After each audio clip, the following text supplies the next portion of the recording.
welcome to another video episode of my podcast. My name is Cheryl, and this is Cappuccino Crafts, my little channel on YouTube and my corner of the general interwebs where I like to talk about knitting and crochet and also books that I am reading or listening to and other TV and movies that I'm watching and enjoying, and other general life and chatty things that are important to me or that I just want to share with you.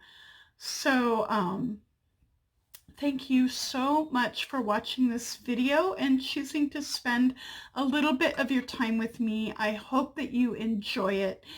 Please settle in, get yourself a delicious beverage, whatever you like, and grab your yarn, your hook, your needles, or maybe fiber and a spinning wheel, whatever you want, and let's have a nice, chatty, crafty time together.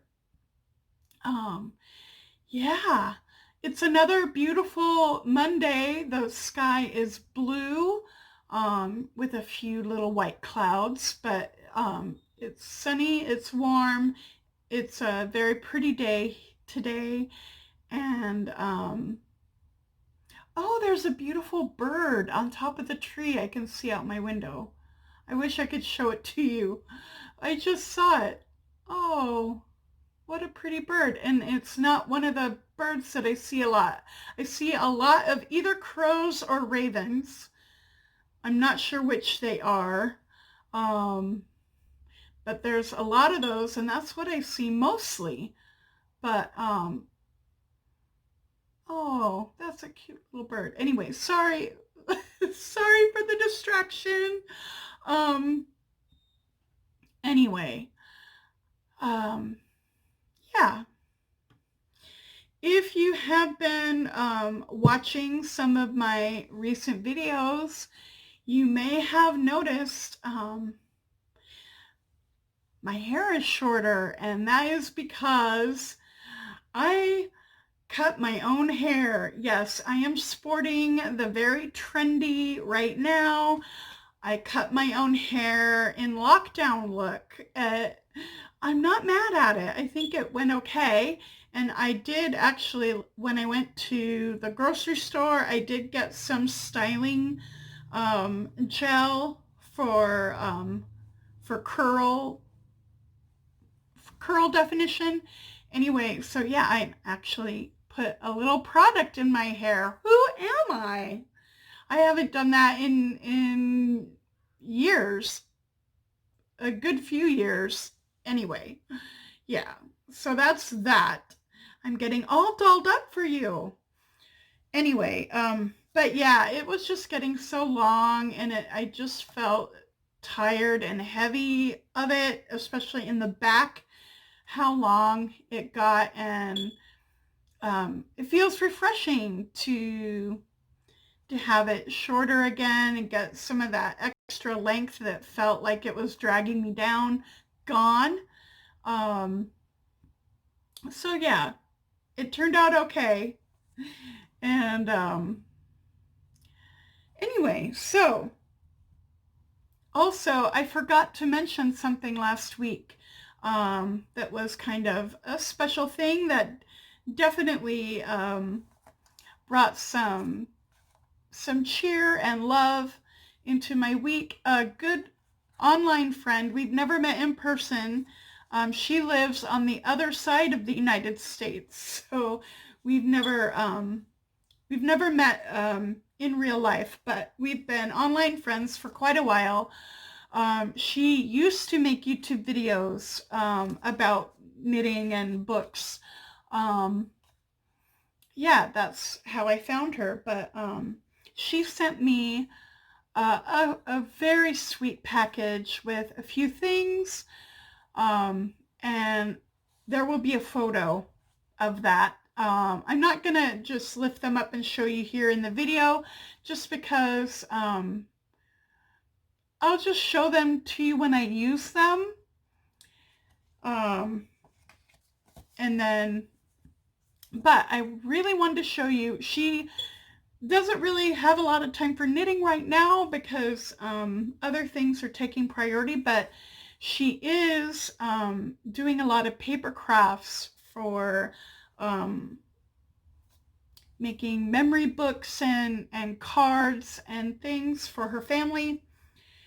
And she sent me a beautiful card that she made. She's very talented at the paper crafts. Yeah, she hand painted all the things on this card and I love it so much. Look at that catacorn. It's the most adorable. And the colors are so happy and cheerful, and she wrote me a lovely note inside. And yeah, she is a very good friend. And she sent me in the package a sample of one of her favorite teas from David's Tea, the s'mores chai, which I tried this week, and it was so delicious. I'm definitely going to order some, probably in the fall. I've got a lot of tea right now to get through, and I enjoyed it in the summer. It would be good any time of year, but I especially feel like it would be so perfect for like fall. But yeah, the s'mores chai, oh, so good. It's even got little tiny chocolate chips in it. Yeah. Oh, delicious. Chocolatey and spicy and delicious. So that is that. Let's look at my crafting progress. And there has been some. Here I am going to show you the sleeve on my branches and buds. Yeah, I said the name right this week. I got the name right on my last episode in the subtitles, but I said it wrong. Anyway, the branches and buds Pullover by Carrie, Bostick, Hoge, and I am in the beginning of the ribbing. And I am going to put one pink stripe so it matches with the bottom, having a pink stripe. Yeah. So that is good. And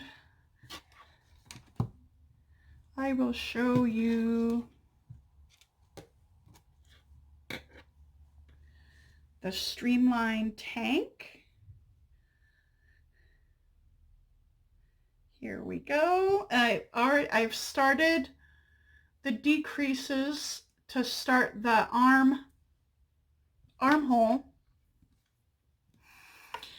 In a little while, I'm going to separate to do the V-neck shaping in the center, and I did have to do a little dropping down and fixing because I was so focused on getting the shaping on the side right and matching the other piece that I forgot when to think about when I needed to start this rib detail in the middle. So I was just about here when I realized, uh-oh, I should have started that a long time ago. So I did. I dropped down stitches and re-knit up to fix that. And then I continued on. So it does have that ribbing detail. It'll have it on both sides, front and back. I did think for a minute about, oh, well, if I make this one the back, it just doesn't have to have that. I thought about it. And then I'm like, but it goes up into the strap, and I don't want to, yeah, I just, and I wasn't going to start it like without having it all the way where it should have started. Anyway, so I did that. Learning how to drop down stitches to fix things and not have to rip out everything to go back to the last row before the mistake happened changed my knitting life completely. Now there are sometimes you can't just drop down. You can't always just drop down, and dropping down in lace is a nightmare. But it worked this time, and I highly recommend learning how to do that. And you can practice with swatches. Or if you make enough mistakes, you can just practice with your projects, which is how I learned. I didn't make mistake swatches. I just used my own mistakes that I made myself, not on purpose. But yeah, if you try dropping down those stitches and you keep the other stitches on a needle, sometimes you might have to get an extra needle to help hold the stitches while you're doing the mistake area. But if you practice doing it, if you try it, and then it just goes to a mess, well, you kind of already had a mess with your mistake anyway. And if you were already going to rip out all the way to that row, then you didn't lose anything. You just tried the drop down, and the more you try it, it'll get easier, and it will change your knitting life. It really will. Yeah. I think the two things that really help someone develop into a confident knitter that's not worried about mistakes or not nervous about trying new things is, one, being able to read your stitches, which just means you look at your fabric and you can tell what stitches you did by how it looks. So you can tell the difference between a knit stitch and a purl stitch, and you can see what the decreases look like, and you can see where you did things and see what you just did. It helps you keep your place in a pattern.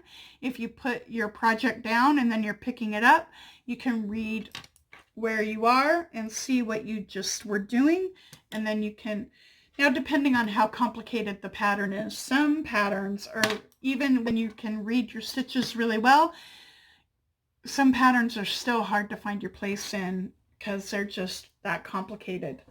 But in general, yeah, the two most important things to become a confident knitter are reading your stitches and learning how to fix mistakes when you find them. And reading your stitches will help you find your mistakes, because you can see, oh, that's not what that was supposed to be. I did the wrong thing there. Reading your stitches, finding your mistakes and learning how to fix them with, easier things like dropping down that section or dropping down that stitch and going down that column to where that one mistake was.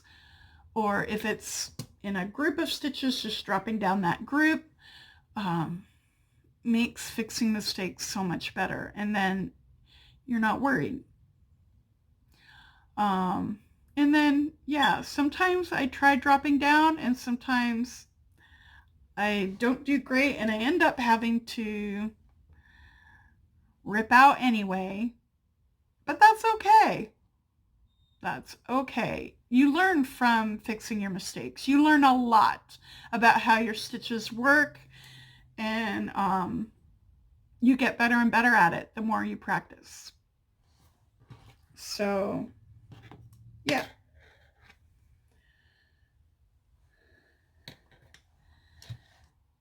So that was the Streamline tank. And one finished toe and one finished sock. This is the Winter's Frost. This is the Winter's Frost pattern. A free download, and I am ready to do the second toe on the second sock. I haven't put it on DPNs yet. Just because the toes go so fast, and I just didn't feel like I'm not ready to have the socks gone.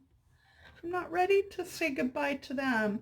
Not that I'll say goodbye. I'll say goodbye to working on them. But I've enjoyed them so much. I want to look forward to finishing and know that they're still there. A little bit left to work on because they've been so fun. And then they will be nice to wear on my feet. So that's the crafting. Oh, you may notice there's not a bunch of fringe hanging out. I've only got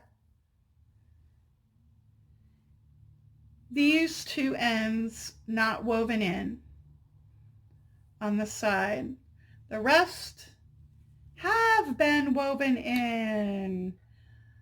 I am keeping my promise to myself not to save all the ends to the bitter end. So this time it will not be a bitter end. It will be a happy end, a relaxed end. Am I the only one? No, I know I'm not the only one. I've heard plenty of people complain about how much they don't like weaving in their ends. So I know I'm not the only one.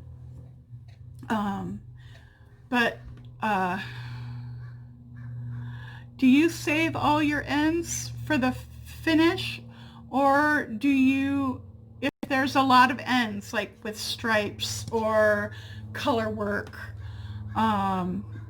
do you weave them in as you go to help manage that so that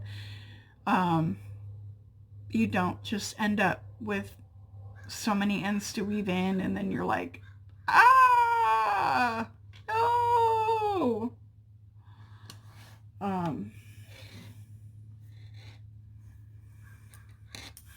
With my sweater, actually, I'm not going to have that many ends to weave in because it is 100% wool, and it's a nice, like, woolen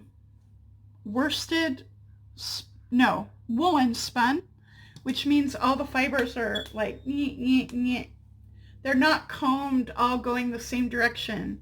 They're still like all random, and that's why it feels a little a little bit more itchy than some of the worsted spun wools, because some of those ends are sticking out a little bit, but it means it grips to itself and it felts very easily, because wool, 100% wool will felt. And so I have not been weaving in ends. I've been doing a technique called spit splicing, which is kind of what it sounds. A lot of people do it, actually put it in their mouth to get it wet. I don't do that. I use water from a glass, but I get it wet. I dip it in the water, get both ends wet when I'm joining a new yarn. And then maybe I'll do a demonstration sometime, but you overlap the two wet ends, and then in your hand, you just rub them. Or you can do it with your fingers. You can, you rub them together. The warmth and the friction and the wetness will felt the join, and you won't even, it won't come apart because it's felted. There's no knot. It's nice and smooth. You can barely even see it where it was ever joined. It's like invisible, and it works great. So at the end of that sweater, I'm not going to have a mountain of ends. I'm going to have a few ends where I changed color, but it's going to be a lot less than there would be. So that's a nice thing. Yeah, so how do you deal with your ends? That is a question. I'd love to hear about it in the comments, and I'd love to hear about what your crafty projects are that you have going right now. Knitting or crochet or paper crafts or whatever creative crafting you're doing. I'd love to hear about it, what your current projects are, in the comments below the video. Now we're moving on from crafting. That's all the craft talk. Now let's talk about some books. I said a couple of weeks ago in that video that July is Jane Austen July in BookTube world, and it is. I've been getting ready. These are the two Jane Austen books that I have, and I got them out. I'm going to read Pride and Prejudice. I think that's my plan. If it goes really fast, because her books aren't terribly long. They're they're not super long, and if it reads really fast, I might read Persuasion, which is even shorter. Let's see how many pages Persuasion is in this.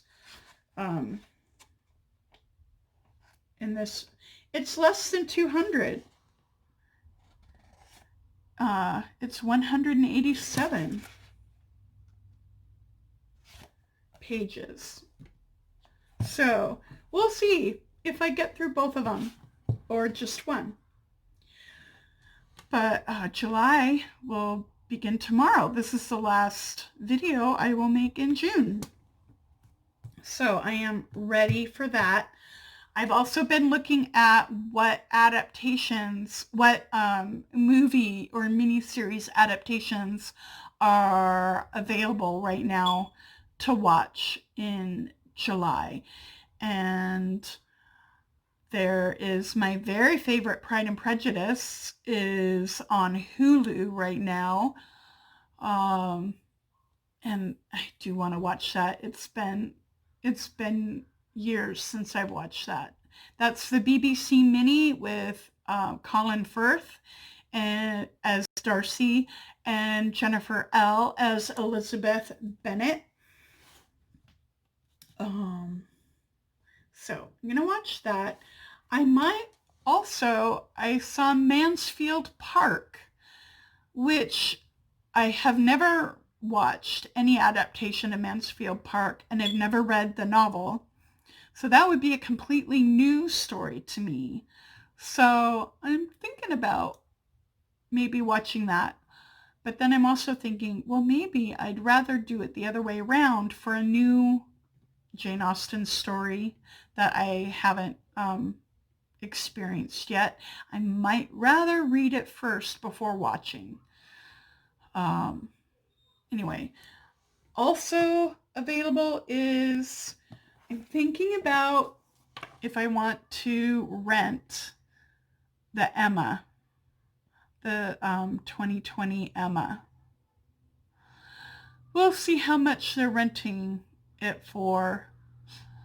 If it's like some of those like new debut movies that actually weren't in theaters because they released them after the lockdown, and it's like 20 or 25 US dollars to stream it as a, brand new release. No.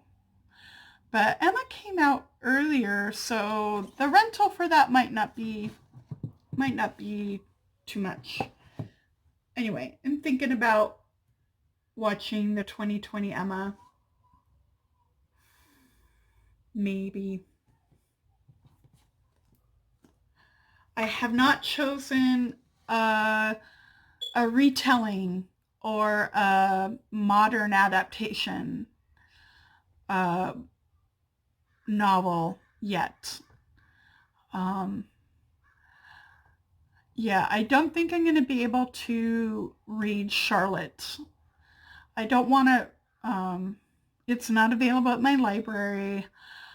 I'm not convinced I want to buy it. It's not on Audible, which would still kind of really be buying it, but I've got credits to use, so it doesn't feel like buying it. It's all psychological. It doesn't feel like I'm buying anything. I'm using a credit. A credit that was paid for. Yeah. So yeah, it's still buying it, but anyway, it's not on Audible. It's not at the library. And I don't feel like ordering it from a bookstore to have it shipped. So I'm not gonna read that, but there are plenty to choose from. I just haven't chosen yet. There is one I've heard of that sounds really fun. It's not directly a retelling of Austen, but it's a fantasy alternate history it's a fantasy alternate history with dragons set in the Georgian period, which is the period that Jane Austen wrote in. And she has it has a lot of nods to Jane Austen in the, kind of, it's fantasy, alternate history, and a little bit of comedy of manners in that Jane Austen way. So that might be a hoot. I can't remember the title right now. It might be Temeraire, but I'm not sure if that's the one or if it's a different one. And I may or may not research it out to put in the subtitles. So I'm sorry if I don't put it in the subtitles. I'll have it next week in the subtitles if I don't do it this week, I promise. Or I'll put it in the notes under anyways. So, yeah,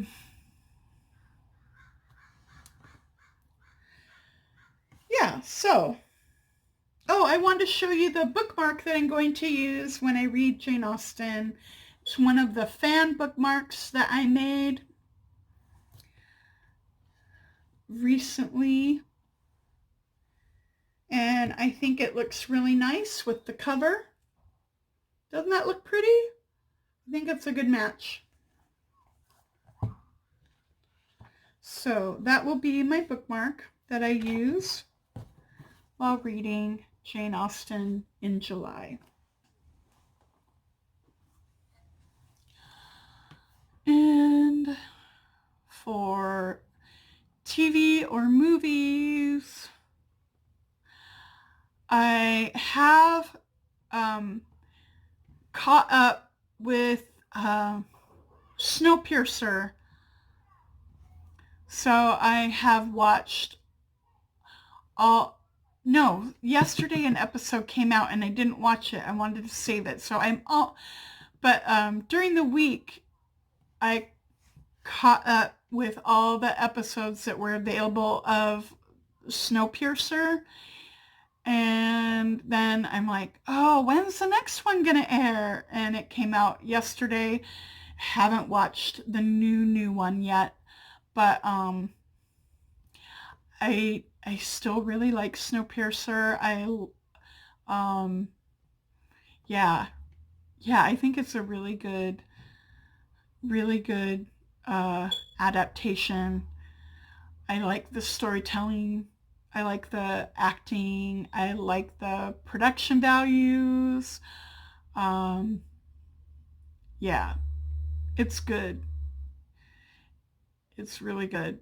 So, anybody watching? Are you watching Snowpiercer too? Has anybody have any of you viewers been watching Snowpiercer? What do you think? I'd love to hear about it. If you've seen it, I'd love to hear what you think, and chat about it in the comments. Yeah, that'd be great. I'd love to chat about Snowpiercer. I won't put, if I chat about Snowpiercer in the comments, I won't put any spoilers. Let's try and keep any chat about any movie or TV or things that we want to chat about spoiler free. Or if you really want to talk spoilers, at least use the spoiler, give a spoiler warning and then some spaces so people can choose whether they want to read the spoilers or not. That's all I ask.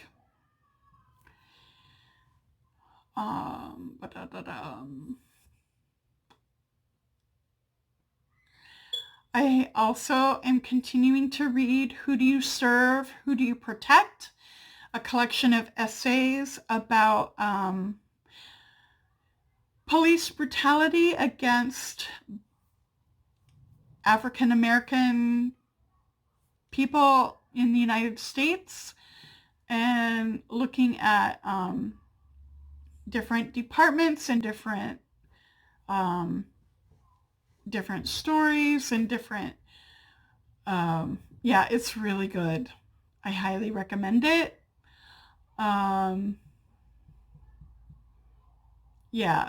It really helps you understand the urgency of the situation. We really need huge changes. It's really needed. And I hope that we continue talking about dealing with this problem and what we want policing to be and how we can